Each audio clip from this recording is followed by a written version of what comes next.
In the sun-bleached roadside diner off Highway 65, time stands still as a plate crashes to the floor. The sound of rough laughter bounces off worn vinyl booths as 5 leather-clad bikers circle their newest target, a grey-haired man sitting alone in the corner. They see an easy mark, another quiet old-timer to push around for their afternoon entertainment. What they don't see are the calloused hands that have ended countless firefights, or the vigilant eyes that have survived 3 decades in the world's deadliest combat zones. They don't notice the controlled breathing of a man who has mastered the art of violence, yet chosen peace. But in the next few minutes, these bikers are about to learn a brutal lesson about respect delivered by one of the military's most decorated combat veterans. This isn't a story about revenge. It's a warning about choosing the wrong man to disrespect. Before we jump back in, tell us where you're tuning in from. And if this story touches you, make sure you're subscribed, because tomorrow I've saved something extra special for you. Earlier that morning, James Miller had followed the same routine he'd maintained for the past 3 years. Up before dawn, a 5-mile run along the outskirts of town, followed by an hour of meditation, habits that kept both body and mind sharp even at 62. The morning sun caught the silver in his closely cropped hair as he pushed open the diner's glass door, its familiar bell chiming a welcome that felt like home. "The usual? Iron?" Sarah called from behind the counter, already reaching for the coffee pot. She was one of the few who knew his old call sign, earned during 27 years of Special Forces operations. The nickname stuck not for his strength, but for his unbreakable will under pressure. "Please, Sarah." His voice was quiet, carrying the weight of years spent giving orders in whispers that saved lives. He settled into his corner booth, the one that gave him clear sightlines to all entrances and exits, another habit he couldn't shake, not that he wanted to. The morning crowd was thin, a couple of truckers finishing their breakfast before hitting the road. Old man Thompson reading his paper at the counter, and Mary from the flower shop enjoying her daily slice of apple pie. James knew them all. Not as friends exactly, but as familiar faces in the quiet life he'd carved out for himself. As he sipped his coffee, his mind drifted to his last mission. Kandahar, 2019. The operation that convinced him it was time to step away. His team had been perfect, the execution flawless, but something in him had shifted that night. After 3 decades of dancing with death, he'd realized he wanted more time to appreciate the sunrise without scanning for snipers. The locals had come to accept him, this quiet stranger who appeared in their town one day and never left. They didn't know about the Distinguished Service Cross in his dresser drawer, or the classified operations that still gave him nightmares. They just knew him as the man who helped fix Mrs. Henderson's roof last summer, who taught the local kids basic self-defense at the community center, who always tipped well and spoke softly. Sarah brought his breakfast, 2 eggs over easy, wheat toast, hash browns crispy on the edges, just how he liked them. She lingered a moment, concern crossing her features. "You saw the news about those bakers in Millbrook?" James nodded. 3 days ago, a gang had terrorized a small diner much like this one, 40 miles down the highway. No serious injuries, but plenty of broken furniture and shattered peace of mind. The local police had done nothing, claiming insufficient evidence despite a dozen witnesses. "We'll be fine, Sarah," he assured her, though his gut told him different. He'd seen the motorcycle lineup growing outside the Red Wolf bar each night this week. New bikes, serious machines, riders who carried themselves with the aggressive swagger of men, looking to make a statement. The diner's regulars had noticed too. Thompson read the same page of his newspaper 3 times, eyes darting to the window. At every rumble of a passing engine, Mary had started taking her pie to go. The air held that familiar tension James remembered from countless missions, the calm before all hell breaks loose. But this wasn't a combat zone, and he wasn't that man anymore. He'd chosen this quiet corner of the world to escape violence, not invite it. Still, as he finished his breakfast and watched the morning sun climb higher, James couldn't ignore the familiar tingle at the base of his skull, the one that had saved his life more times than he could count. He left his usual generous tip and nodded goodbye to Sarah, who was training a new waitress on the morning shift.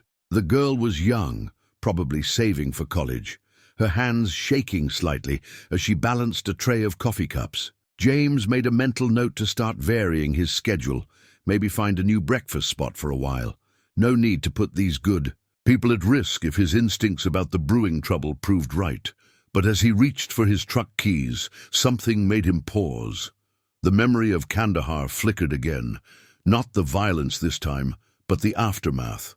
The faces of the civilians they'd protected, the quiet thanks in their eyes. Sometimes a man couldn't choose when trouble found him, but he could choose how to face it. James Miller had never been one to run from a fight, especially when innocents might get caught in the crossfire. He turned back to the diner, decided. One more coffee. Sometimes the best way to protect peace was to be present when trouble came calling. And if trouble was indeed coming to Sarah's diner, better it found him here than anyone else. The Savage Sons had been making their presence known across 3 counties for the past month. What started as isolated incidents, a broken window here, a protection fee there, had grown into a calculated campaign of intimidation. Their leader, a mountain of a man who went by Razor, had chosen this stretch of highway for a reason. Small towns, understaffed police departments, and plenty of local businesses ripe for exploitation. Sheriff Mike Dawson watched from his cruiser as another group of bikes roared past the Welcome to Pine Creek sign. His coffee had gone cold hours ago, but he couldn't bring himself to head back to the station. 3 businesses had already called this morning about bikers making threats, and he knew there wasn't a damn thing he could do about it. Not legally. Not yet.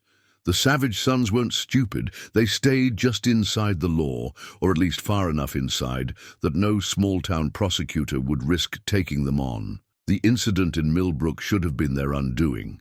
15 witnesses, too. The destruction of private property and assault. But somehow, every single witness had changed their story within 24 hours. The sheriff had a pretty good idea how that happened, having seen the bandaged faces of their family members the next day. Down at the Red Wolf Bar, the parking lot had transformed into a sea of chrome and leather. Local riders knew to stay away now. The Sons had claimed it as their temporary headquarters, and Marcus Blade Henderson, the bar's owner, had gained a permanent shadow in the form of 2 burly bikers who followed him everywhere. The protection fees had started the next day. Dispatch. To Sheriff Dawson. He grabbed the radio. Go ahead. Got another call from the Henderson place. Mrs. Henderson says there's 8 bikes outside now. They're just sitting there watching the house. Mike's jaw clenched. Lisa Henderson was a widow, her husband barely cold in the ground 6 months. The insurance money from his passing had made her a target. Tell her to lock her doors. I'm on my way. But what could he do? Write them up for loitering? They'd be back the moment he left, and everyone knew it. His department had 3 deputies total, covering an area bigger than Rhode Island. The state police was stretched thin, and the FBI wouldn't touch it without bodies on the ground. The Sons had grown bolder with each passing day. Their core group of 20 had swelled to nearly 50, with more arriving daily. They moved like a plague of locusts, stripping each town of its dignity and resources before moving on. But Pine Creek was different. They weren't moving on. They were settling in. Razor had made that clear at the town council meeting last week. He'd walked in uninvited, 5 of his men flanking him, and taken a seat right in the front row. We're community-minded folks, he'd announced with a shark smile. Just looking to set down some roots, do some business. The threat in his voice had been clear as crystal. The council members had sat there mute with fear as Razor outlined his vision for Pine Creek's future. Protection fees would ensure accident-free business operations. The Sons would handle any disputes between parties. They'd even provide a security presence at public events. Mayor Thompson's hands had trembled as he called for the next agenda item. Now, a week later, the changes were visible everywhere. The Suns patrolled the streets like they owned them, their bikes deliberately loud, their presence deliberately menacing. Local teenagers were starting to emulate them, wearing leather jackets and talking tough. Some had even been seen running, errands for the gang, earning pocket money that everyone knew was blood currency. The diner was one of the last holdouts. Sarah had refused to pay the protection fee, standing firm even when 3 of them had come in during the dinner rush, knocking plates off tables and promising to return. The sheriff had stationed a deputy there the next day, but they all knew it was just postponing the inevitable. Mike pulled up to the Henderson place, watching the bikers scatter like roaches in the light. But they didn't go far, just to the end of the street, engines idling, waiting. A message to everyone watching. They'd be back. The law was a minor inconvenience, nothing more. As he walked Mrs. Henderson back inside, he caught movement in his peripheral vision. James Miller, the quiet veteran everyone called Iron, was watching from his front porch across the street. Their eyes met briefly, and Mike saw something there that made his spine straighten. Recognition, maybe. The look of one professional sizing up a situation. For the first time in weeks, the sheriff felt a glimmer of hope. Sometimes the only thing that could stop a bully was someone who knew how to hit back harder. The afternoon sun cast long shadows through the diner's windows as James watched the first motorcycle pull into the parking lot. He'd been nursing his 3rd coffee for the past hour, his instincts screaming that today would be different. The way Sarah's hands shook as she refilled his cup told him she felt it too. The first biker was young, probably mid-20s, with a fresh tattoo on his neck that hadn't fully healed, a serpent wrapping around a dagger. Behind him came 4 more, their bikes arranged in a deliberate semicircle facing the diner's entrance. A show of force meant to intimidate before they even walked in. James catalogued details automatically, the way he'd done countless times in combat zones. The leader, older, scarred knuckles, military boots, but no military bearing. 2 carrying. Concealed weapons, poorly hidden under leather vests. One with prison tattoos, recent release judging by the pallor of his skin. The youngest bringing up the rear, trying too hard to look tough. The most dangerous type with something to prove. Sarah, James called softly, not taking his eyes off the parking lot. Why don't you send Amy home early? The new waitress was barely 18, already looking terrified as the bikers dismounted. I can't leave you alone with... Sarah started. Please. His tone made it clear this wasn't a suggestion. Sarah nodded, quickly ushering the young girl toward the back door. The remaining customers sensed the change in atmosphere. Old Thompson folded his newspaper with shaking hands, leaving money on the counter and hurrying out the side entrance. A young couple in the booth near the door grabbed their half-eaten meals and fled, the bell chiming their departure like a warning. James remained still, decades of training keeping his breathing steady as the bikers swaggered in. They moved like a practiced unit, spreading out to different corners of the diner. The leader took position by the door, another by the kitchen entrance, cutting off escape routes. Basic tactical positioning. They'd done this before. Well, the leader drawled, running a finger along the counter and examining it with exaggerated disgust. Looks like this place could use some professional management. Where's the owner? Sarah stood behind the counter, her face pale but determined. I own this place and we're closing early today. The leader's smile didn't reach his eyes. That's not very hospitable. Boys, what do you think about the service here? On cue, one of them swept an arm across the nearest table, sending plates and glasses crashing to the floor. Sarah flinched, but held her ground. James took another sip of coffee, his mind calculating angles, distances, potential weapons. The sugar dispenser on his table, heavy glass, effective if thrown. The hot coffee pot behind the counter.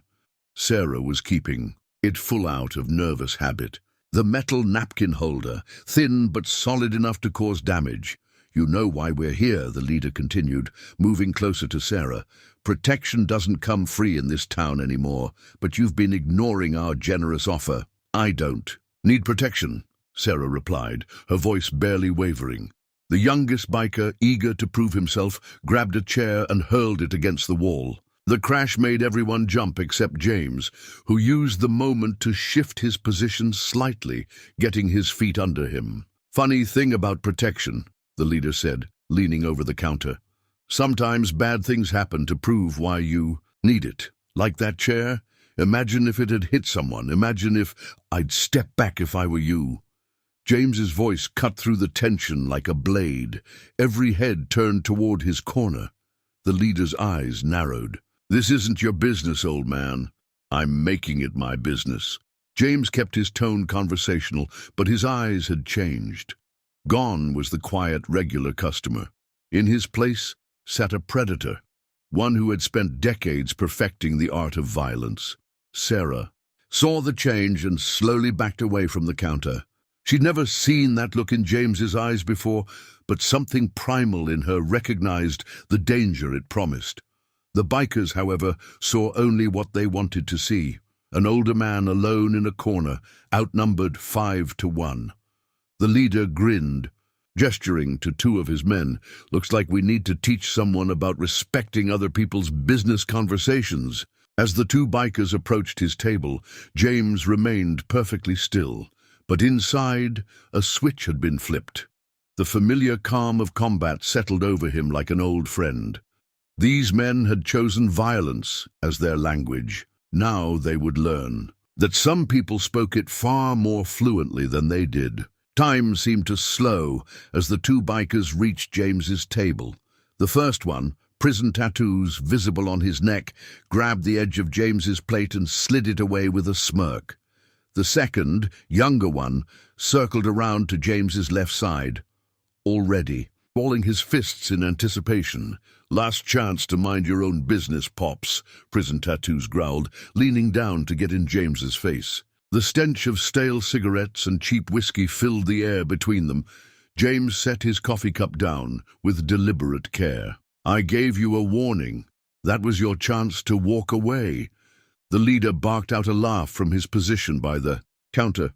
"Listen to this guy. What are you gonna do, old man? Call your grandkids?" Sarah watched from behind the counter, her hand already on the phone, ready to dial 911. But something in James's demeanor made her pause.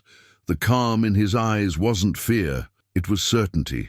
"Actually," James said quietly, "I was thinking about Kandahar." Before anyone could process his words, Prison Tattoos made his move, a telegraphed right hook aimed at James's head. It never landed. In one fluid motion, James tilted his head back slightly, letting the fist whistle past his ear. His own hand shot up, grabbing the extended arm, and with a swift pull combined with a precise strike to the elbow, he dislocated the joint with an audible pop. The biker's scream of pain was cut short as James rose from his seat, using his grip on the injured arm to slam the man face first into the table. The whole sequence took less than 2 seconds. The younger biker, momentarily stunned by the speed of events, recovered and swung a boot at James's knee. But James was no longer there, having pivoted away with the practiced ease of a dancer. The kick hit empty air, throwing the attacker off balance, exactly what James had expected. "Now!" the leader shouted, and the remaining two bikers rushed forward.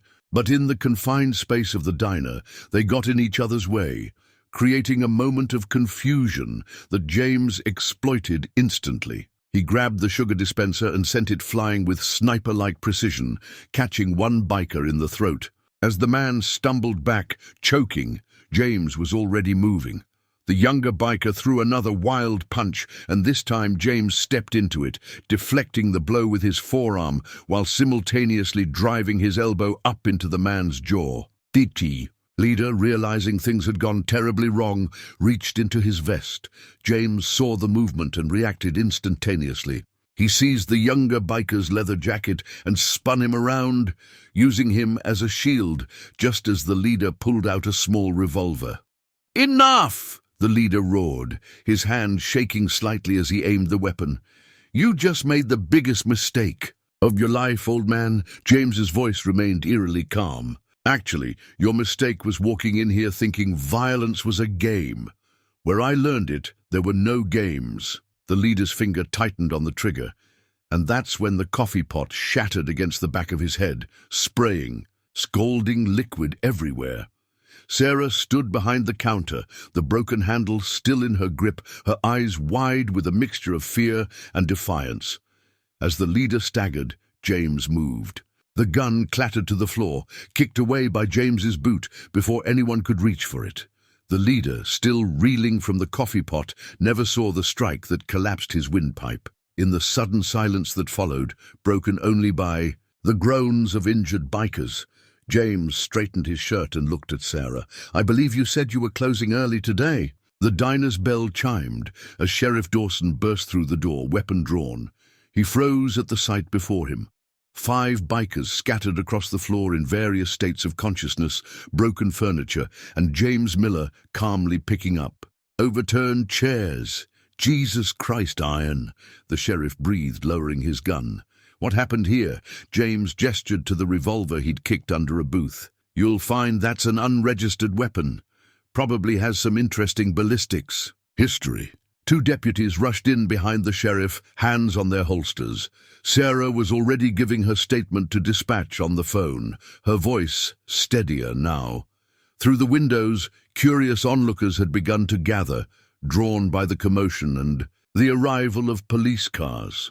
The leader of the group lay curled on his side, wheezing through his damaged throat, coffee burns reddening his neck and face. His eyes, though, held something more dangerous than pain. Pure hatred, focused entirely on James. "Get Razor," he managed to croak out as the deputies began handcuffing him. "Tell him, it's war now." James watched impassively as the bikers were led out to waiting patrol cars. He'd seen that look before, in other men's eyes, in other places, the promise of revenge, of escalation.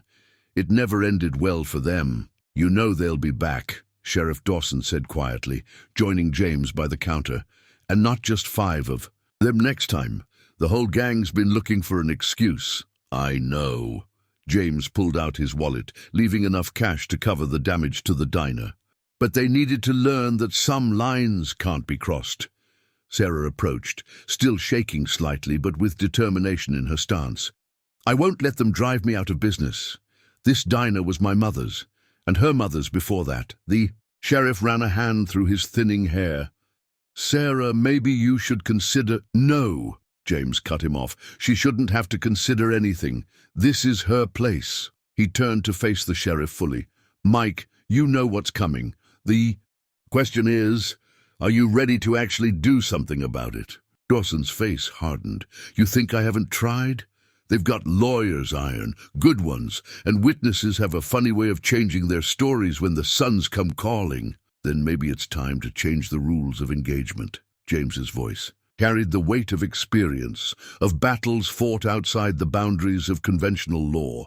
"These men understand only one language, and you're fluent in it," the sheriff observed, studying his old friend with new eyes. He'd heard rumors about James's military service, but today was the first time he'd seen evidence of what the man was truly capable of. Through the windows, they could see the gathered crowd taking photos of the bikers being loaded into patrol cars. Word would spread fast. The Sun's carefully cultivated image of invincibility had just taken its first real hit. "They'll try to kill you," Sarah said softly, touching James's arm. "All of them. They can't let this stand." James smiled slightly, but it didn't reach his eyes.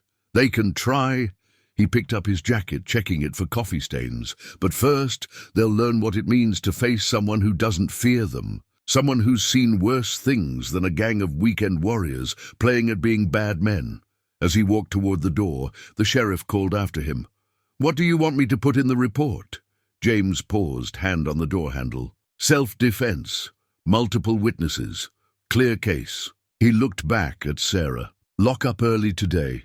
Tomorrow, too. Things will get worse before they get better." The bell chimed one final time as he stepped out into the afternoon sun. Already he could hear motorcycles in the distance. Reinforcements, coming to collect their fallen brothers. The war hadn't started today, but the enemy had finally revealed themselves. And James Miller had never lost a war. News travels fast in small towns. By sunset, 3 different versions of the diner incident had spread through Pine Creek, each more elaborate than the last. What remained consistent was the impact. 5 savage sons had gone up against the quiet veteran, and 5 had gone down hard. James sat in his darkened living room, cleaning his service pistol, a habit that helped him think. He hadn't needed it today, but something told him that would change soon. His phone had been ringing steadily for the past hour. Calls from old teammates who'd seen the incident mentioned in their intelligence networks. The Sons might have seemed like small-time thugs, but they had connections that ran deeper than most realized. A knock at his door broke his concentration. Through the window, he recognized Sarah's silver Honda parked in his driveway, emergency lights flashing. "They broke in," she said, as soon as he opened the door, her voice tight with anger. 20 minutes ago. Smashed every window, every plate. They spray-painted warnings all over the walls. She thrust her phone at him, showing photos of the destruction. The final image made his jaw clench. Crude crosshairs had been painted on her office door. "You can't go back there tonight," he said, ushering her inside. "They'll be watching. The police are there now, but—" She trailed off, sinking into his worn leather armchair. "Mike said they're bringing in state troopers, but we both know that won't stop them." James nodded, already moving through the house, checking locks and sightlines. His tactical mind was cycling through scenarios, calculating risks and responses. The Sons would have scouts watching his house now, probably, from the abandoned gas station across the street. Amateur work. He'd spotted their cigarette glows twice in the past hour. His secure phone buzzed, a text from an unlisted number he hadn't seen in years. "Package incoming, 0600, usual channels." "I have some friends arriving tomorrow morning," he told Sarah, his mind already assembling a plan. "People I served with. Until then you'll stay here, the guest room's made up." "James, I can't ask you to—" "You're not asking." He checked his watch. "The Sons will make their first real move around midnight. They're predictable that way, trying to catch people sleeping, feeling vulnerable. But they won't hit here. Not yet. They'll target softer locations first, build up fear, as if confirming his words. Distant sirens wailed to life." Sarah's phone buzzed with a text. "The hardware store," she read, face paling. "They firebombed Thompson's hardware store?" James was already moving, pulling a go-bag from behind his bookshelf. Inside was everything he'd hoped he'd never need again. Tactical gear, advanced first aid supplies, encrypted communications equipment. The familiar weight of the vest in his hands brought back memories of 100 other nights like this, preparing for battles in far-off places. "Why did you stay?" Sarah asked suddenly. "When you first came to town, why here?" He paused, considering. "Because it reminded me of places I'd helped protect. Good people trying to live quiet lives. I thought I could have that too." He checked the vest's plates, still solid after all these years. "Turns out maybe I stayed to protect it instead." His phone buzzed again, the sheriff this time. 3 more fires reported. They're hitting everyone who witnessed the diner incident. Got deputies evacuating families, but we're stretched thin. "Send them to the community center," James replied. "I'll have it secured in 20 minutes. He ended the call, already mentally mapping defensive positions around the old brick building. Sarah watched him transform, the quiet diner regular replaced by something else, a warrior preparing for battle. "What can I do?" "Call everyone you trust. Tell them to bring their families to the community center. Food, water, whatever they can carry quietly. We're setting up a safe zone." He pulled on his jacket, concealing the vest. "And Sarah, anyone who comes, they're choosing sides. Make sure they understand that." Through his window he caught movement. The scouts across the street were being replaced, new observers taking position. They were learning, adapting, but so was he. They thought they could take this town through fear, he said, checking his pistol one final time. Time to show them what real fear feels like. The night was just beginning, and Pine Creek had become a battlefield. But this time, the enemy had made a crucial mistake. They'd attacked a place protected by a man who'd spent his life learning how to win unwinnable wars. The community center's gymnasium had transformed into an impromptu command center by midnight.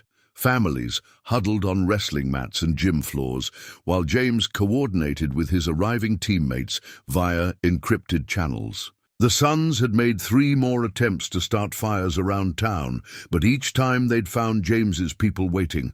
The message was clear. The rules had changed. "Iron, got eyes on a convoy." Carter's voice crackled through his earpiece. 8. Bikes, 3 trucks, heavy stuff. They're bringing in serious hardware.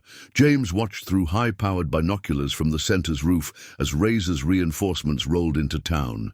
The gang leader had called in every favor, emptied every nearby chapter. By his count, nearly 100 Suns had descended on Pine Creek in the past 6 hours. "Let them come," he muttered, switching channels. "Diego, status on the care packages?" "Touching down in 30, came the reply from his former demolitions expert. "Had to call in some favors from our friends in the agency." "You sure about this, boss?" "They crossed the line, D. They just don't know how far over it they are yet." Below, Sheriff Dawson was organizing his deputies and the handful of state troopers who'd responded to his call. Good men, but they were used to writing speeding tickets and breaking up bar fights. What was coming would be beyond them. James's phone vibrated, a secured message from his surveillance team at the Red Wolf bar. The attached photos showed Razor holding court, surrounded by his lieutenants. The gang leader's face was contorted, with rage, as he gestured at maps spread across the bar top. "Amateur move, planning in the open like that." "Got movement at the north checkpoint," Carter reported. "They're testing our perimeter. Want us to engage?" "Negative. Let them probe. They need to think they're being clever." James switched to thermal imaging, counting heat signatures around the town's borders. The Suns had set up checkpoints on every major road, trying to lock down the town. They didn't realize they were only trapping themselves. A quiet step behind him made him turn. Sarah stood there, holding 2 cups of coffee. She'd spent the last few hours helping organize the evacuated. Families, showing a strength that impressed even James. "Your friends are interesting," she said, handing him a cup. "The big one, Carter. He just caught 2 of the Suns trying to sneak in through the loading dock. Didn't even break a sweat." James smiled slightly. "Carter was my heavy weapons specialist. Did 3 tours in Baghdad with me before joining Special Activities Division. The others," he paused, considering how much to share. "Let's just say they're all very good at what they do."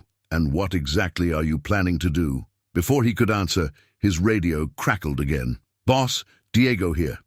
Care packages secured and distributed. You were right about the old mining tunnels. Perfect access points.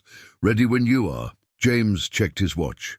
4 hours until dawn. "Sarah, I need you to keep everyone inside, no matter what you hear. Things are about to get complicated. More complicated than a biker gang trying to burn down our town. They brought this war here thinking they were the predators." James's eyes hardened as he watched another group of bikes roar down Main Street. Time to show them what real predators look like. His phone buzzed one final time, confirmation that his last piece was in place. FBI Special Agent Monica Chen, his old liaison from the Counterterrorism Task Force, had quietly positioned her team just outside town limits. They wouldn't intervene directly, but they'd be there to collect evidence and make arrests once the dust settled. More importantly, their presence would keep things from going too far. "Iron," Carter's voice again. "They're gathering at the bar. Looks like they're done planning. Want me to take any shots?" "Negative. Let them make the first move." "But Carter?" James smiled grimly. "When they do move, remember what we did in Fallujah." "With pleasure, boss." James took one last look at the sleeping families below. Good people who'd never asked for this fight, but who'd shown real courage, standing together against the darkness. Tomorrow, their town would be free again, and the savage sons would learn why some quiet veterans are best left alone. Dawn was still 2 hours away when James's team gathered in the community center's office for their final briefing. Each face around the table brought back memories of missions that would never appear in any official record. Carter stood by the window, his 6.4 frame making the room feel smaller. 20 years of Special Forces operations had left him with a titanium plate in his skull and a chest full of medals he never talked about. His massive hands were meticulously cleaning a suppressed Mk-23, his signature weapon since their days. In Baghdad, Intel confirms 38 bikes at the Red Wolf, another 22 spread across town, Diego reported, his fingers dancing across 3 laptops simultaneously. The former demolitions expert had traded his explosives for cyber warfare. Though James knew, he still kept Semtex in his go-bag. They've got lookouts here, here, and here. He pointed to red dots on a digital map. Amateur hour, muttered Lee, their infiltration specialist. She'd been Ghost Team's scout in a dozen countries, moving through enemy lines like a shadow. Age hadn't slowed her down. She'd already mapped every Sun's patrol route without being spotted once. They're relying on numbers, not skill. Thompson, their medical expert, looked up from his equipment check. Local clinics prepped if things go bad. Got 3 trauma kits distributed to safe houses. His steady hands had saved each of them at least once over the years. What about our friend at the FBI? Carter asked, holstering his weapon.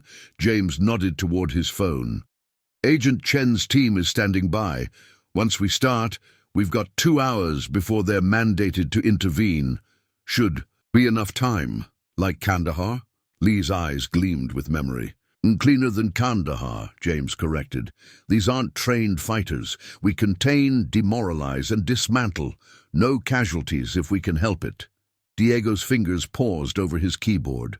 Boss, they've hurt people, destroyed homes. Maybe they deserve... We're better than them, James cut him off. That's the point.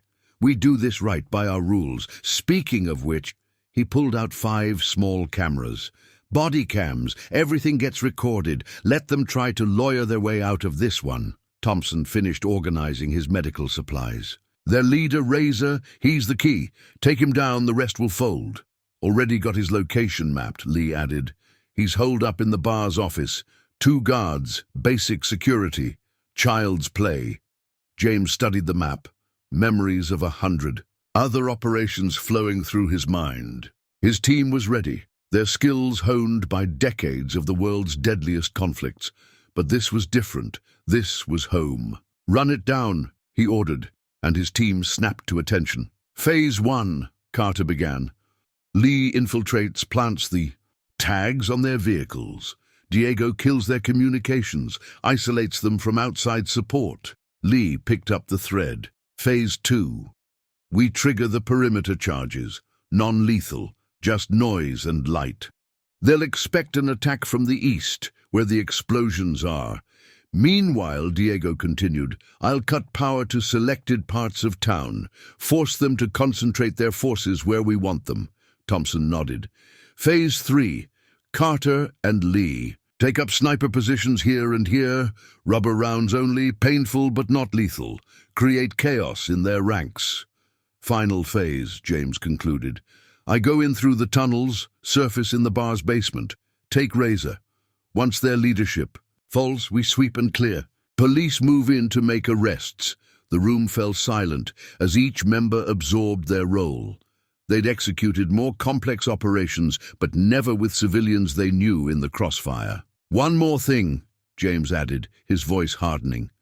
We just learned they've got a hit team heading for Sarah's house, thinking she's there. They want to send me a message. Carter chambered around with an ominous click. Bad move on their part. Very bad, Lee agreed, checking her night vision gear. These men chose violence as their language, James said, standing. So we'll educate. And them. Show them what real warriors look like, but we do it right, controlled, precise, professional. Diego closed his laptops. Just like old times, boss. James allowed himself a small smile. Just like old times. Sync watches. We move in 90 minutes. As his team made their final preparations, James stepped outside for a moment. The town was eerily quiet, the streets empty except for the occasional motorcycle patrol. Soon, those streets would become a battleground. But unlike the Suns, his team didn't need to make noise to be deadly. In the distance, a bike revved aggressively, its rider trying to intimidate the darkness. James checked his own weapon one final time. These men had brought war to his home, threatening people he'd sworn to protect.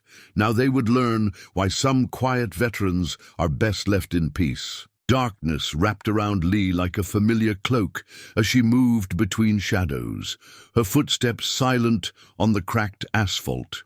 3 bikers guarded the Red Wolf's parking lot, their attention focused outward, expecting threats from the obvious directions. None of them thought to look up as she slipped from the roof of the adjacent building. "Package 1, delivered," she whispered into her comm as she planted the first tracking device under a chopper's seat.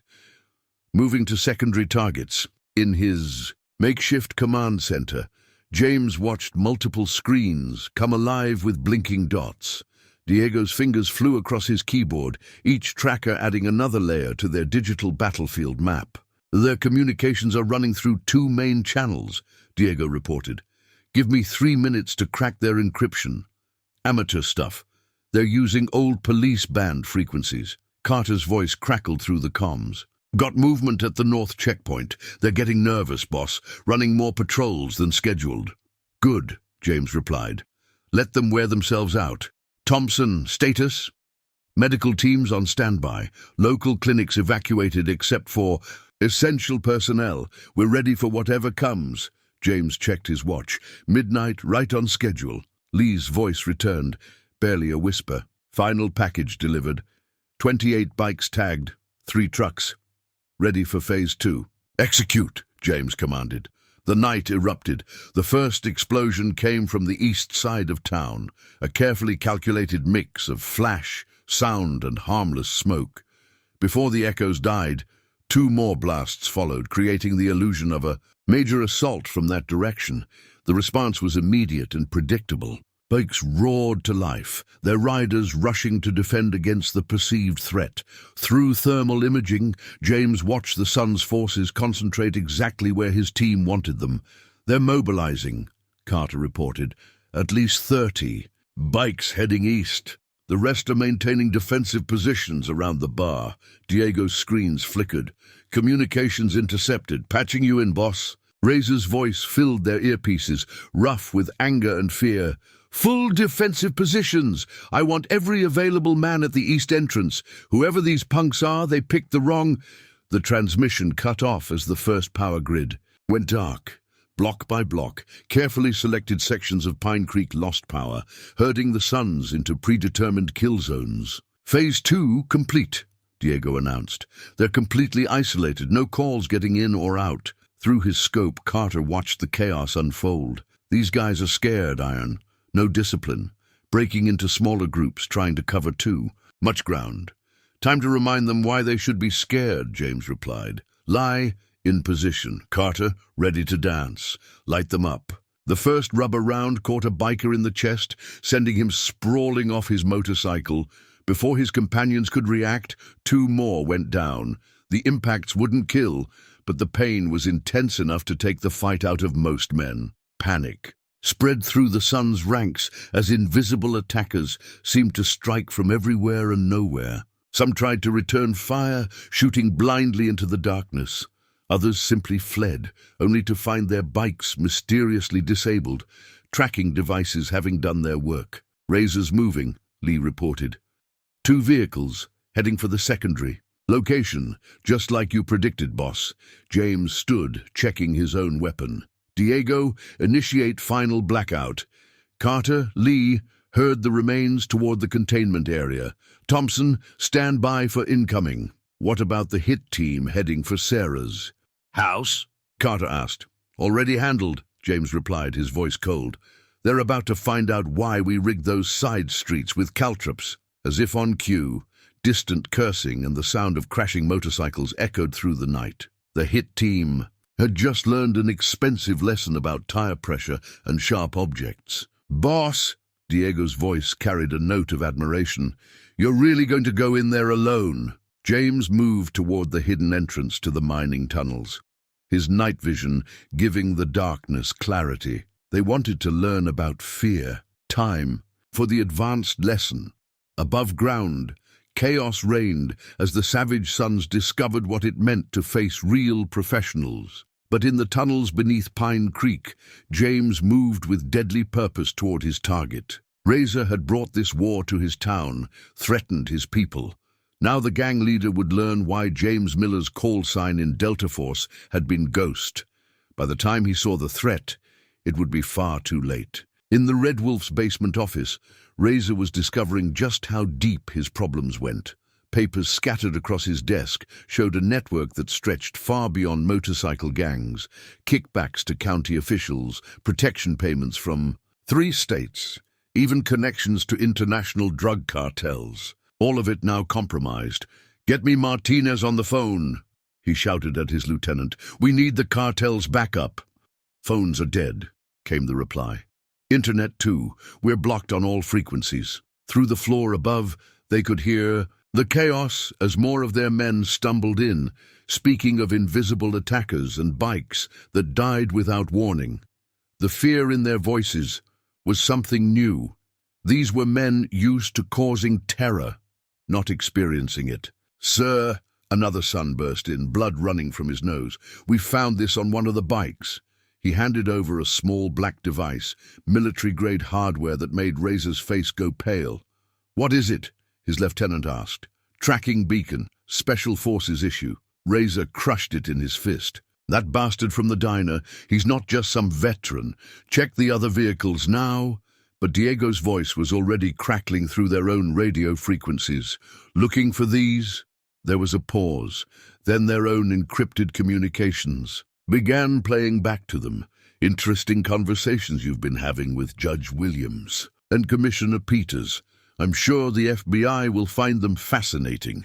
Razor overturned his desk with a roar of fury. 3 years of careful planning, building his criminal empire piece by piece, all of it unraveling in a single night. His phone contained enough evidence to put half the county officials behind bars.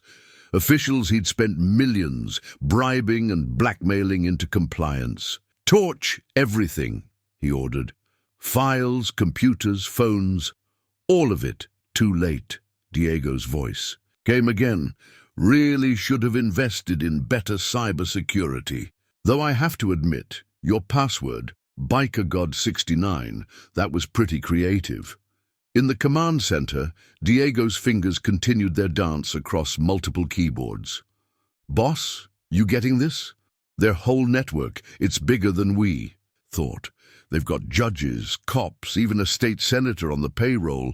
James's voice came back cold and clear through the comm. "Document everything. Agent Chen will want clean evidence for federal prosecution." His voice joined in. "Got eyes on their accountant trying to leave through the back. Lot of interesting papers in his briefcase now secured." "Sir!" A son rushed into Razor's office, terror plain on his face. "The tunnels! There's something. Down there, Jenkins and Mako went to check the escape route and what?" Razor grabbed him by the collar. "We heard screams, then nothing. Just this weird clicking sound on their radios." James smiled in the darkness of the tunnel. The old Delta Force trick, tapping your rifle's selector switch near the mic, letting the enemy's imagination do the work. He'd used it in Afghanistan to demoralize Taliban fighters. Worked every time. Above ground, Thompson was processing the steady stream of injured sons being brought to his medical station. None with life-threatening injuries, but each with a story that added to the growing fear. Shadows that moved like ghosts, precision shots from impossible angles, the sense of being hunted by something they couldn't fight. "Iron," Carter reported from his position. "Got movement at the county line. 3 black SUVs approaching fast. Local plates, but they're running dark." "Corrupt cops," Diego confirmed, intercepting their communications. "Razor's insurance policy. Got badges, but they're not here to uphold the law." James's voice remained steady. "Chen, you getting this?" "Every word," the FBI agent replied on their secure channel. "Keep them contained for another 30 minutes. My teams are moving to intercept the reinforcements." In his tunnel, James checked his watch. Right on schedule. The sun's criminal empire was unraveling thread by thread, each corrupt connection exposed to the light. But the night's work wasn't done. "Diego, send everything to Chen's servers. Lee, make sure our friend the accountant is comfortable. His testimony will be crucial. Carter, paint those SUVs with tracking markers. Let the FBI handle that part." He paused at a junction in the tunnels, hearing panicked voices echo from above. Razor's men were starting to realize the truth. They weren't fighting some local militia or rival gang. They were up against professionals who'd spent decades perfecting the art of dismantling organizations like theirs, and their leader was about to learn that lesson personally. 3 black Suburbans cut their lights as they approached Pine Creek from the west, using a logging road not marked on any civilian maps. Inside, 12 men checked their weapons with practiced efficiency. Unlike the bikers they'd been hired to support, these were professionals, ex-military contractors who'd sold their skills to the highest bidder. "New players on the board," Lee reported, her thermal scope tracking their movement.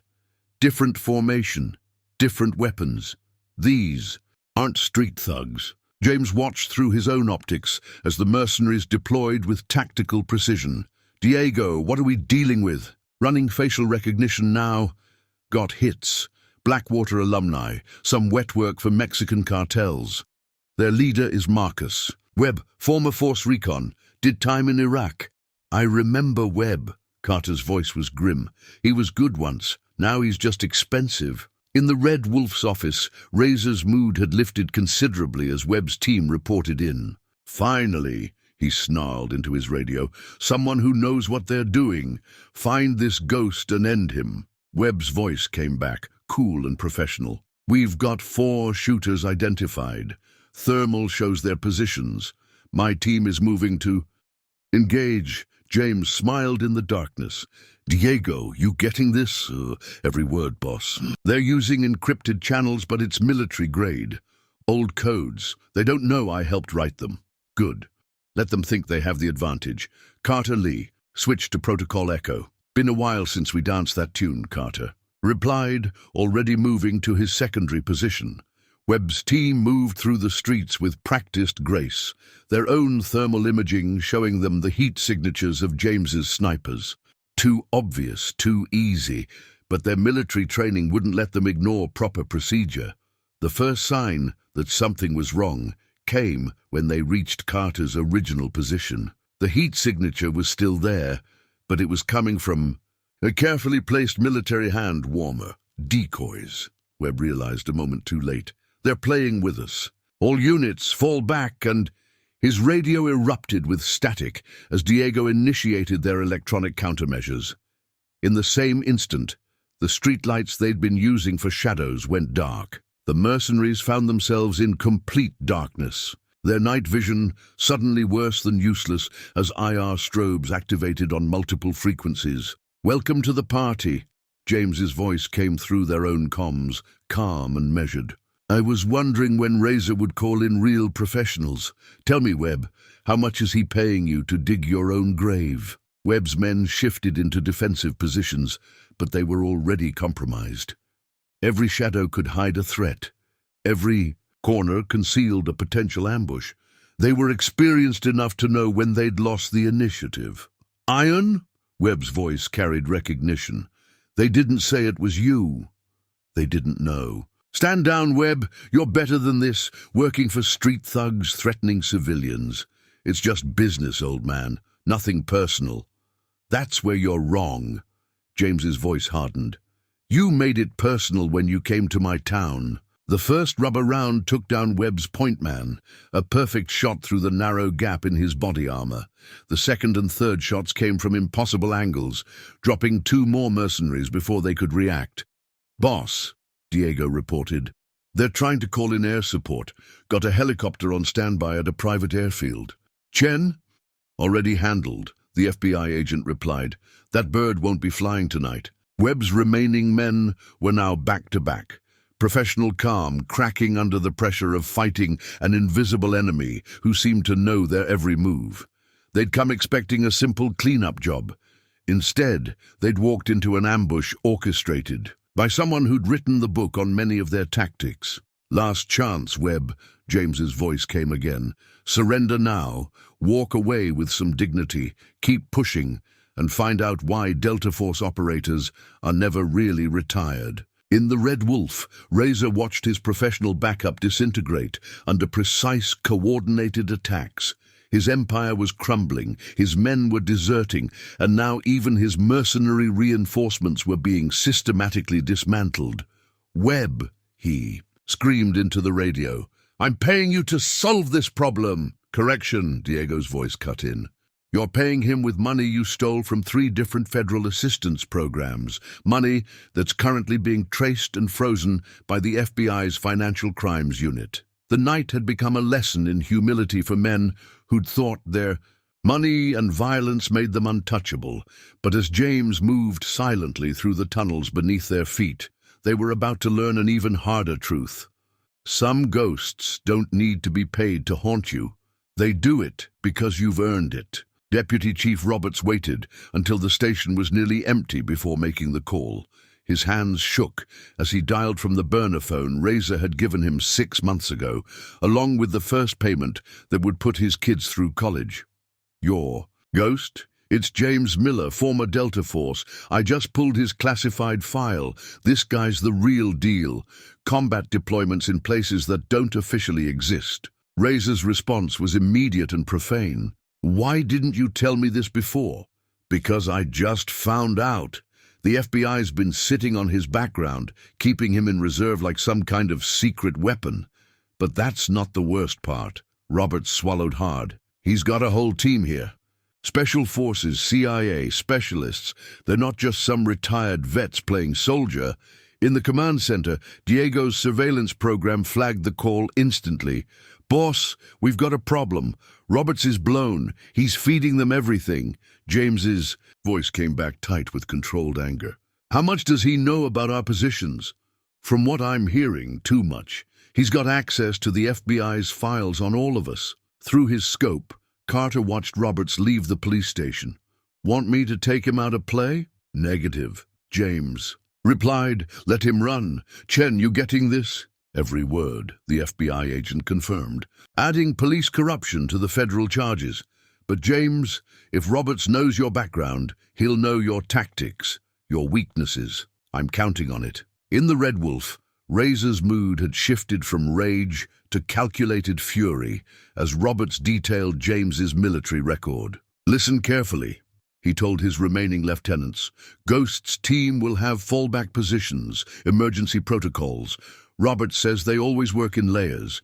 We punch through their outer defensive line here and here. Sir, Webb's voice crackled. Through the radio, his professional calm strained after losing half his team.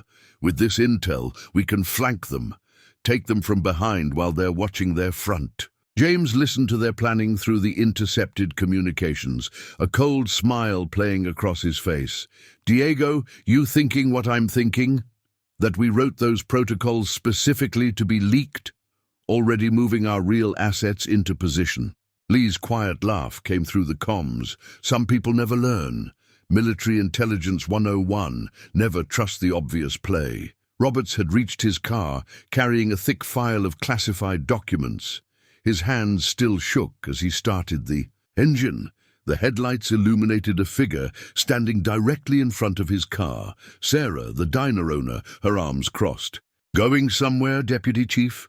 Roberts reached for his weapon, but froze at the distinctive sound of a rifle being cocked behind him. I wouldn't, Thompson said calmly, emerging from the shadows. The paperwork for gunshot wounds is murder. In the tunnels, James keyed his radio one final time. Everyone clear on the new positions? They'll be moving soon, thinking they know our playbook. Ready here, boss. Locked and loaded. Medical standing by. Chen, your people in position? Just say the word. James checked his weapon, the familiar weight comforting in his hands. Roberts's. Betrayal hadn't surprised him. Corruption rarely did anymore. But it had served its purpose, making their enemies think they finally had an advantage. "Remember," he told his team, "they're expecting us to fall back, to follow standard operating procedure." He paused, remembering countless missions where similar assumptions had been their enemies' downfall. Let's show them why Delta wrote those procedures, and why we never actually followed them. Through the ceiling, he could hear Razor's men moving into position, believing they had the upper hand. They thought Robert's intelligence was their ace in the hole. Instead, it was the bait that would draw them into the final trap. The night was about to teach them all a valuable lesson. True professionals don't just write the book on tactical warfare. They know when to throw that book away. Webb led his remaining mercenaries through the streets, following Robert's intelligence to the letter. Each approach, each fallback position, laid out in perfect military precision. Too perfect, his combat instincts screamed. But Razor's money had bought his obedience, if not his common sense. "Target buildings in sight," he reported, moving to engage their secondary position. In the darkness, James's voice whispered through his team's comms. "They take the bait?" "Hook, line, and sinker," Diego confirmed. "Webb's team is hitting exactly where Roberts told them we'd be. The Suns are moving to support from the south, just like we planned." "Facing the wrong way," Lee added with quiet satisfaction. "Watching the shadows, while the real threat comes from behind." James moved silently through his position, well away from where the leaked intelligence suggested he would be. In his ear, he could hear Webb's team coordinating their assault on an empty building. The mercenary commander was good, his tactics solid, if he'd been fighting the enemy he thought he was facing. "Chen, status on our guest. Deputy Chief Roberts is singing like a bird," the FBI agent reported. "Turns out he's been on their payroll for months, got records of every payment, every favor." "Sir," one of Webb's men called out, "this position's cold. No heat signatures, no movement." "Check the backup locations," Webb ordered, but uncertainty had crept into his voice. "They have to be contact!" Another mercenary's voice cut through the radio, tight with panic. "Taking fire from—" The transmission cut off in a burst of static. "Status report," Webb demanded. "Someone give me a position on—" One by one, his team's communications went silent. In the command center, Diego watched through multiple camera feeds as James's people moved through the shadows, systematically isolating and neutralizing Webb's remaining men. No shots fired, no sounds of struggle, just the quiet efficiency of elite operators who'd spent decades perfecting their craft. "Webb's team is down," Carter reported calmly.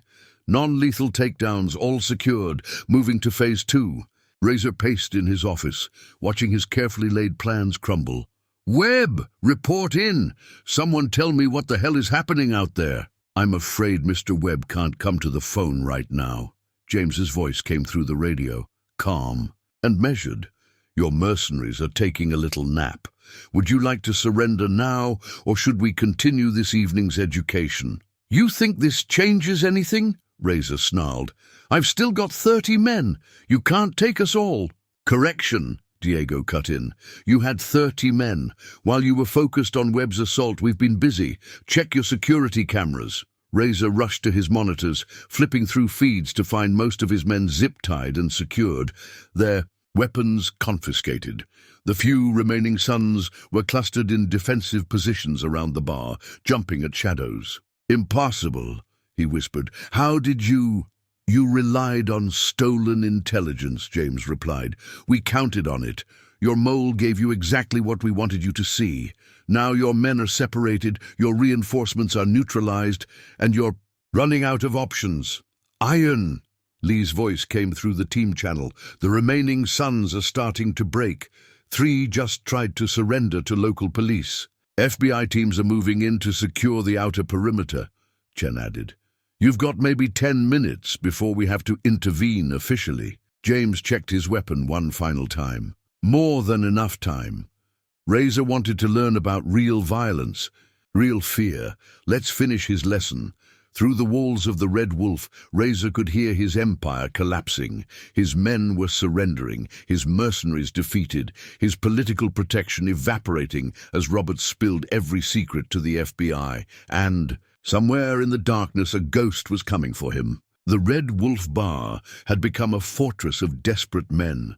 The remaining Sons, now barely a dozen strong, barricaded themselves inside with their leader, pushing tables against windows and training weapons on every entrance. Fear had replaced their earlier bravado, fear of the shadows, of the silence, of the inevitable. "Boss, got movement in the tunnels beneath them," Diego reported, monitoring his sensor grid. "They're trying to wire the support columns with explosives, looking to bring the whole building down if they have to." James processed this from his position in the ventilation system, where he'd been silently observing Razor's deteriorating mental state. "They're getting sloppy. Chen, your people clear of the blast radius, maintaining the outer perimeter." "But James, if they drop that building, we lose our evidence. 3 years of federal investigation gone. Not to mention one perfectly good bar," Thompson added dryly. In his office, Razor was coming apart at the seams. His phone showed dozens of missed calls, from political connections now scrambling to distance themselves. The Sun's national leadership had gone dark, abandoning him to his fate. Even his offshore accounts were frozen, his escape routes cut off one by one. "Sir," one of his remaining lieutenants reported, "the boys got the charges set. On your word, we can bury this whole mess. Take that ghost bastard with us, if he's inside." Razor stared at the security feeds showing the empty streets around his bar. Somewhere out there, James and his team were watching, waiting. The thought made his hands shake as he poured another drink. "Your call, boss." Carter's voice came through James's comm. "I've got a clean shot if you want this ended quick." But James had seen this before. Cornered animals were the most dangerous. "Negative. Keep containing. Let them feel the pressure build." He keyed his radio to the bar's compromised frequency. "Last chance, Razor. Surrender now, and your men walk. Out alive?" The gang leader's response was a burst of gunfire through the ceiling, forcing James to shift positions silently. "You hear that, Ghost? That's what I think of surrender. You want this bar? Come and take it." "Actually," James replied calmly, "I'd rather just watch you self-destruct. Tell me, have you checked those explosives your men planted? Really checked them?" Razor froze, then grabbed his radio. "Someone get down there and verify those charges." "I wouldn't send anyone else into those tunnels," James continued. "My people have been moving through them all night. Amazing how easy it is to replace Semtex. With modeling clay when you're working with amateurs." Lee's quiet laugh came through the team channel. "Should have seen their faces when they stole those explosives from the hardware store cache. Diego's camera caught the whole thing." "You're lying," Razor screamed into his radio, but doubt had crept into his voice. "This whole place is wired with about 15 pounds of Play-Doh," James confirmed. "Check it yourself if you don't believe me. Or wait, that would mean going into those dark tunnels, where we've been hunting your men all night. Your choice." The psychological pressure was having its intended effect. 2 more Sons slipped out the back door with their hands up, choosing FBI custody over what was coming. The ones who remained were the true believers, the ones with nothing left to lose. "Iron," Diego's voice carried urgency. "Got a problem." One of Razor's men recognized Thompson working triage. "They've got his position at the medical station, moving to attack." James was already moving. "Carter, too much cover between me and them. Can't get a clean shot." "Lee, 3 minutes out, minimum." James reached a decision. "Chen, your people hold position. I'm ending this now." He keyed his radio one final time. "Razor, check your security feed. Watch what happens when you target my people." Through the bar's cameras, Razor watched in horror as 4 of his men approached the medical station. Before they could breach the entrance, a shadow detached itself from the darkness. The feed dissolved into chaos, quick glimpses of precise violence that ended with all 4 attackers down, neutralized with clinical efficiency. The message was clear. The time for games was over. "Oh God," One of Razor's remaining men whispered, watching the footage. "What is he?" Razor emptied his glass, fear finally overtaking rage. Through the walls of his self-made fortress, he could hear something moving in the ventilation system. Again. But this time it wasn't just watching, it was coming for him. The Red Wolf's interior had become a maze of overturned tables and makeshift barriers. 8 suns remained, their earlier bravado replaced by twitchy trigger fingers and darting eyes. Every creak of the building, every shadow cast by emergency. Lights could be death coming for them. "Status report," James whispered into his comm, now positioned directly above Razor's office. "Teams in position," Carter confirmed. "Got 3 tangos by the main entrance, 2 watching the kitchen, 3 with Razor. Security systems are looped," Diego added. "They're blind on every camera, except the ones we want them watching." Lee's voice came next. "Breaching charges set on exterior walls. Ready on your mark. Thompson, medical secured. That little demonstration of yours has them spooked. No one's trying anything stupid now." In his office, Razor had stopped even pretending to be in control. His hands shook as he tried to reload his personal weapon, dropping bullets on the floor. The security feed showed only empty streets and shadows, but he knew they were out there, watching, waiting. "Sir," one of his men called out, "we got movement on the roof! Shoot it! Shoot anything that moves!" Gunfire erupted, sending rounds through the ceiling into empty air. The sound had barely faded when something metal bounced across the floor. One of their own shell casings tossed from the shadows. Another followed, then another, each from a different direction. The psychological warfare was precise, professional. "Stop shooting at ghosts!" Razor screamed, but his voice cracked. "Save your ammo for—" The power died, plunging the bar into complete darkness. Emergency lights flickered weakly, creating more shadows than illumination. In the sudden quiet, they could hear movement in the walls, the ceiling, the floor, or maybe they were imagining it. By design, they couldn't tell anymore. "Night vision," Razor ordered, but as his men reached for their gear, every window suddenly blazed with light. Powerful LED arrays mounted earlier by Lee turned night into day, rendering their cheap civilian night vision worse than useless. Through spots in their dazzled vision, they saw shapes moving with deadly purpose. The son, nearest the kitchen, took 2 rubber rounds to the chest before he could raise his weapon. Another went down to a perfectly placed beanbag shot from Carter's position. No killing shots. They were being taken alive deliberately to testify. "Later! They're inside!" someone screamed, firing wildly. "They're everywhere!" James watched through his infrared as panic did half his work for him. The remaining suns were breaking formation, clustering together instead of maintaining coverage. Basic tactical mistakes born of fear. "Chen, you're clear to move on the outer perimeter." "Lee, initiate breach sequence on my mark." "FBI teams in position," Chen confirmed. "No one's slipping out this time." Razor grabbed his radio. "All units, fall back to the office. Protect the files, the evidence." "What evidence?" Diego's voice came through their own speakers, calm and mocking. "You mean these files?" The bar's sound system began playing audio. "Recordings. Every dirty deal, every bribe, every threat Razor had made over the past year. Amazing what you can download when people don't change their passwords." The psychological impact was devastating. The Suns realized that not only were they trapped, but their entire organization was compromised. Everything they'd built through violence and intimidation was being dismantled by people who saw them not as feared outlaws, but as problems to be solved. "Status report!" Razor screamed into his radio, but only static answered. His men were down or surrendering, his empire in ruins, his location compromised. Through the ceiling tiles above his office, he heard a voice, not over the radio, this, and time, but directly above him. "You know what your mistake was?" James asked conversationally. "You thought violence was about force, about making people fear you." A sun fired at the ceiling, but the bullet passed through empty space. The voice came from somewhere else now, but real violence, professional violence, is about precision, about control. Another burst of gunfire, another miss. The voice moved again. You wanted to teach this town about fear. Instead, you're learning about competence.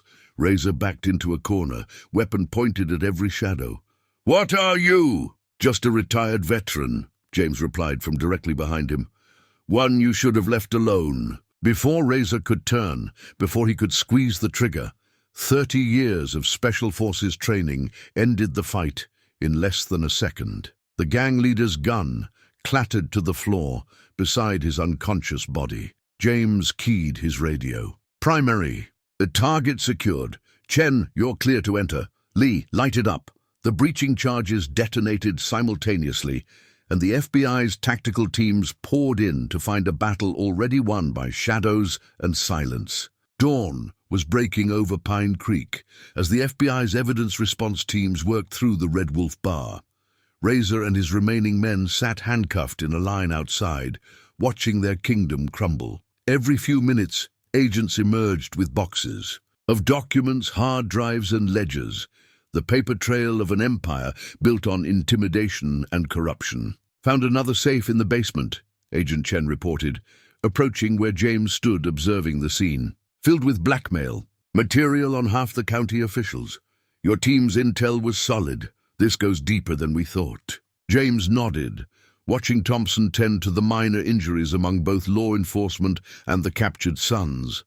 The night's operation had achieved its objective without a single fatality. A point of pride for professionals who could have easily chosen a more permanent solution. Sir, a junior agent rushed up to Chen. We just found a hidden room behind the bar. Looks like a complete counterfeiting operation. Secret Service is requesting jurisdiction. They'll have to wait in line, Chen replied. DEA and ATF are already fighting over evidence custody. She turned to James. Your team did in one night what we couldn't do in 3 years of investigation. Sometimes you need a hammer to crack a walnut, James said quietly. A very precise hammer, Chen observed. Speaking of which, where is your team? James glanced around the street. Carter had vanished as soon as the FBI arrived, probably already on his way to another assignment. Lee had disappeared like smoke in the wind. He'd probably get a message from her in a few months from some remote part of the world. Diego had copied everything the FBI needed, then erased any trace of his presence in the Sun systems. Thompson would stay until the last injury was treated, then fade away with the dawn. Razor watched James from his seated position, hatred warring with fear in his eyes. You think this is over? He spat. You have no idea who you're dealing with. I've got connections, had connections, James corrected mildly. Diego's already sent evidence packages to every law enforcement agency in 3 states. Your political friends are running for cover. The Sun's national leadership is disavowing any knowledge of your operations. Even your offshore accounts have been frozen. Agent Chen, another FBI team member called out, found something you need to see. Looks like plans for operations in other towns. Same template they used here. James approached Razor, crouching down to eye level. You chose this town because you thought it was weak, because people here lived quiet lives, minded their own business. You saw their peace as weakness. It was weak, Razor snarled, until you showed up. No, James stood, looking around at the town awakening to its first free morning in months. You just didn't understand the different kinds of strength. These people didn't fight back because they chose peace. But when you pushed too far, he let the sentence hang. More vehicles were arriving, state police, federal agents, even reporters drawn by the growing law enforcement presence. The story would break across morning news shows. A criminal empire dismantled in a single night by an unnamed team of veterans protecting their home. Sarah appeared at James's side, carrying a tray of coffee cups. She'd spent the night helping Thompson treat injuries and coordinating shelter for families displaced by the fighting. Now she surveyed the scene with quiet satisfaction. The diner's still standing, she said, handing James a cup. Thought you might like breakfast once this is wrapped up. Found their records of protection payments. Chen added. The FBI will make sure every business gets restitution. Plus, given the RICO implications, the Sun's assets will be seized. The town should get a healthy percentage of that. The morning sun painted the street in gold as Pine Creek's residents began emerging from their homes. They moved cautiously at first, then with growing confidence as they saw the handcuffed gang members. Neighbors who'd been afraid to speak to each other now gathered in small groups, sharing stories of the night's events. Deputy Chief Roberts was led past in handcuffs, avoiding everyone's eyes. Behind him, honest officers from the police department stood straighter, freed from the shadow of corruption. Sheriff Dawson was already planning reforms, determined to rebuild trust with the community. "Iron," Thompson called out, approaching, with his medical bag. "Got something you should see?" He handed over a familiar leather cut, a Sun's vest taken from one of the captured bikers. "Look at the patch." James examined it, noting the skillful stitching of the gang's insignia. Made in prison workshops, they were using convict labor. "Add it to the charges," Chen said, making notes.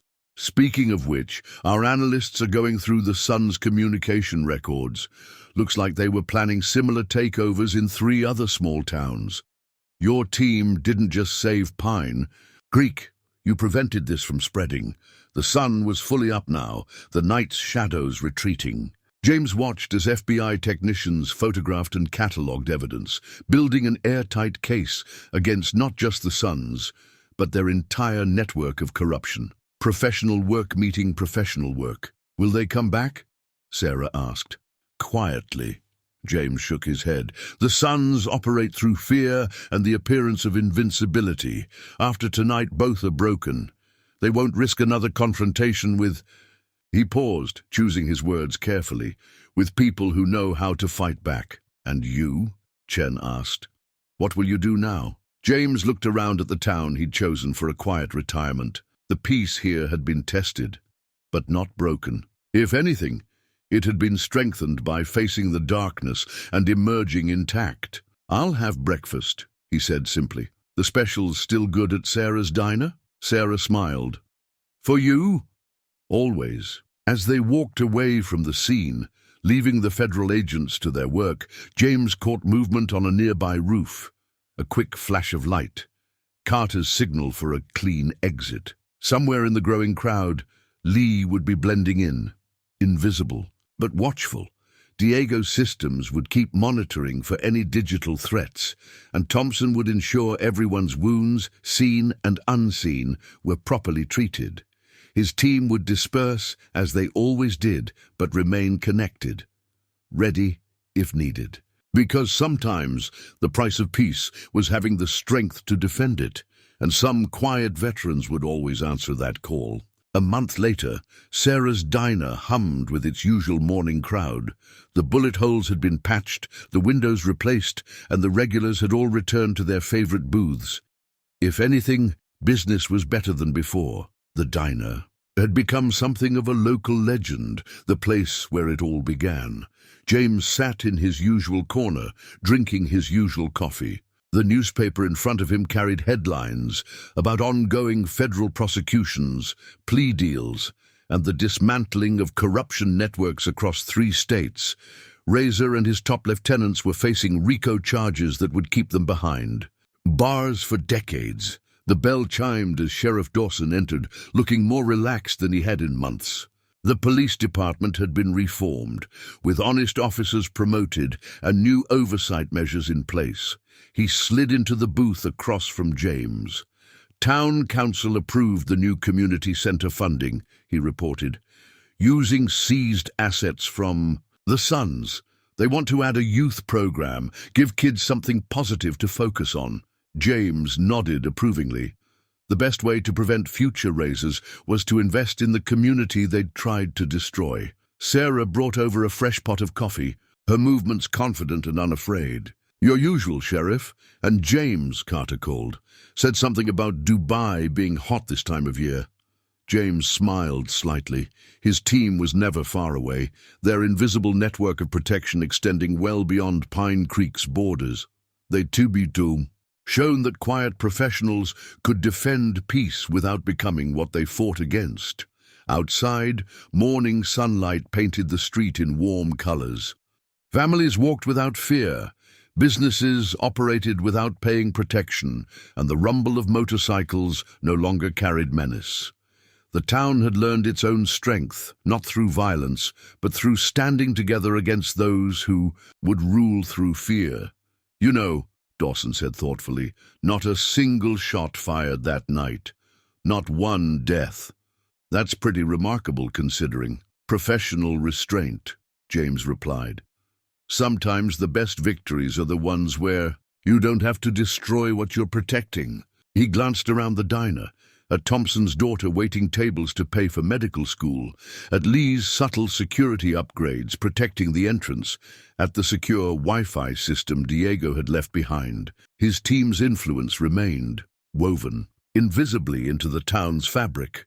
The bell chimed again as the morning rush began. James watched his neighbors greet each other, share stories, live their lives in hard-won peace. This was why men like him existed. Not for glory or violence, but to protect these quiet moments of everyday courage. Some battles were won with bullets and blood, but the most important victories were measured in morning coffee, children's laughter, and communities standing tall. And if trouble ever returned to Pine Creek, well, there would always be quiet veterans standing ready in the shadows, guardians of a peace built not on fear, but on the strength of good people choosing to defend what mattered most.